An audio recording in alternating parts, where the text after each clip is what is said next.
ఇది భారతీయ జనతా పార్టీ సమావేశం కానీ ఈ యొక్క దేశంలో ఏదైనా ఇబ్బందికర పరిస్థితులు ఏర్పడినప్పుడు కానీ లేదా ఈ యొక్క దేశ అభివృద్ధి కానీ దేశభక్తి కలిగినటువంటి ఎక్కువ మంది అందరూ ఎక్కువ మంది భారతీయ జనతా పార్టీలో ఉంటారు కాబట్టి ఇది మేము ఓటు మేమే కార్యక్రమం చేస్తుంటాం దేశవ్యాప్తంగా.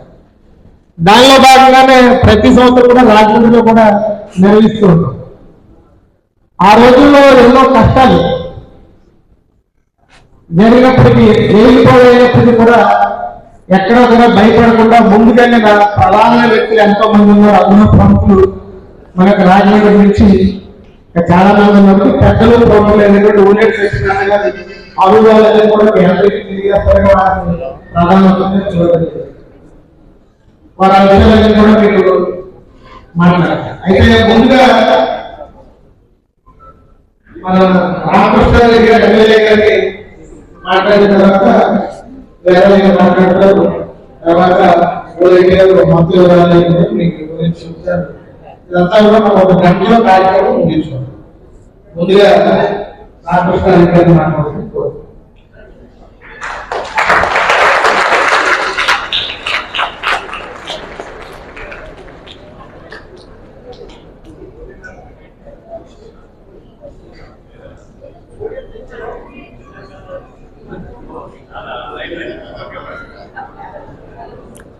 సభకు నమస్కారం. ఈరోజు ఎమర్జెన్సీ వ్యతిరేక దినం. 1975 జూన్ 25 ఆనాడు ఇందిరాగాంధీ ఎమర్జెన్సీ విధించిన రోజు. అది భారతదేశ ప్రజాస్వామ్య చరిత్రలో, భారతదేశ చరిత్రలో ఒక చీకటి దినం. ఆ రోజు ఏదైతే 1971లో ఇందిరాగాంధీ గారి ఎన్నిక చెల్లదని, ఆవిడ పైన వచ్చిన అవినీతి ఆరోపణల పైన విచారణ చేసిన అలహాబాద్ హైకోర్టు తీర్పు చెప్పడం, అది సహించలేని ఇందిరాగాంధీ గారు మొత్తం వ్యవస్థనంతా, న్యాయ వ్యవస్థను కానీ రాజ్యాంగ వ్యవస్థలు కానీ తన చేతిలోకి తీసుకోవాలని చేసిన దుర్మార్గమైన కార్యక్రమం ఎమర్జెన్సీ విధించడం. ఆనాడు ప్రతిపక్ష నాయకుల్ని రాహుల్ వహించిన పెద్దలు ఇక్కడ ఉన్నారు. ఇటువంటి నాయకులందరినీ ఆ రోజు జైల్లో పెట్టి ప్రజాస్వామ్య చరిత్రలో మాయన మచ్చగా మిగిలిపోయింది జూన్ 25, 1975. దానికి వ్యతిరేకంగా ఈరోజు ఇక్కడ మనం ఈ కార్యక్రమం నిర్వహించుకోవడం జరుగుతోంది. ఈ కార్యక్రమానికి అధ్యక్షత వహించిన భారతీయ జనతా పార్టీ జిల్లా అధ్యక్షుడు పెద్దలు దత్త గారికి, ఈ కార్యక్రమానికి ముఖ్య అతిథిగా చేసిన పూర్వపు భారతీయ జనతా పార్టీ అధ్యక్షుడు పెద్దలు సోమవీర్రాజు గారికి, అదేవిధంగా పెద్దలు ఆర్ఎస్ఎస్ నాయకులు ఊరేట్ సత్యనారాయణ గారికి, అదేవిధంగా లక్ష్మణ్ గారికి, కారపాటి వివేకానంద గారికి, శ్రీదేవి గారికి, వేదిక ముందున్న భారతీయ జనతా పార్టీ కుటుంబ సభ్యులకు, మీడియా మిత్రులకు అందరికీ పేరు పేరున నా హృదయపూర్వక నమస్కారాలు. అదేవిధంగా ఈ కార్యక్రమానికి చేసిన విద్యార్థులకి నా శుభాశీస్సులు. మరి ఈరోజు ఈ కార్యక్రమం నిర్వహించుకోవడం ద్వారా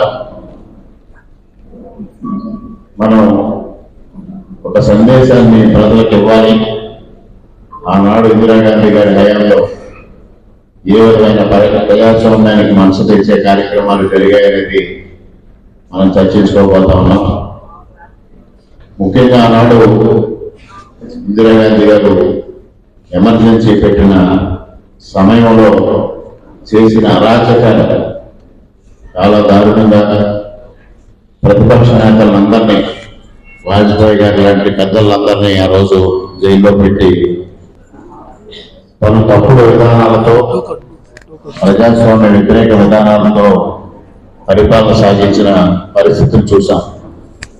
రాజ్యాంగంలో అనేక సవరణలు చేయడం ద్వారా చివరికి సుప్రీంకోర్టు ముఖ్యమంత్రిని కూడా ఎంత అవహేళన చేశారు అనేది ఒకసారి మనం అర్థం చేసుకోవాల్సిన అవసరం ఉంది.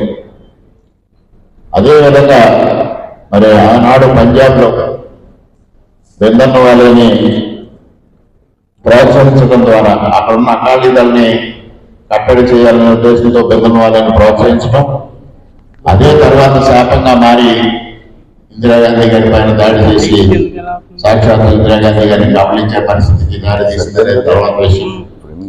ఆ విధంగా ప్రతి రాష్ట్రంలోని ఆ విధంగా ప్రోత్సహించి తన పబ్బం గడుపుకోవడం కోసం ఒక నియంత మాదిరిగా ఆవిడ ఆ రోజు వ్యవహరించడం జరిగింది. ముఖ్యంగా అనేక రాష్ట్రాల్లో 356 ఆర్టికల్ ప్రయోగించడం ద్వారా ప్రభుత్వాన్ని పోల్చడం, ముఖ్యంగా ఎమర్జెన్సీ సమయంలో పత్రికా స్వేచ్ఛను కూడా హరించడం జరిగింది. పత్రికా స్వేచ్ఛను ఎంత దారుణంగా హరించారు అంటే, ఒక వార్త ఆ రోజుల్లో రాయాలి అంటే మరి వార్త తయారైన తర్వాత అధికారులు దాన్ని స్క్రూటినీ చేసిన తర్వాత మాత్రమే దాన్ని ప్రచురించే విధానానికి ఆ రోజు ఇందిరాగాంధీ గారి తరలించడం జరిగింది. ఒక విధంగా ఆవిడ పేరిట అదే శాపంగా పరిణమించిందనేది కూడా ఈ సందర్భంగా మనం గుర్తు చేసుకోవాల్సిన అవసరం ఉంది. అంటే ప్రభుత్వానికి అనుకూలమైన వార్తలు తప్పించి ఆ రోజు వార్తాపత్రికల్లో వ్యతిరేక వార్తలు కానీ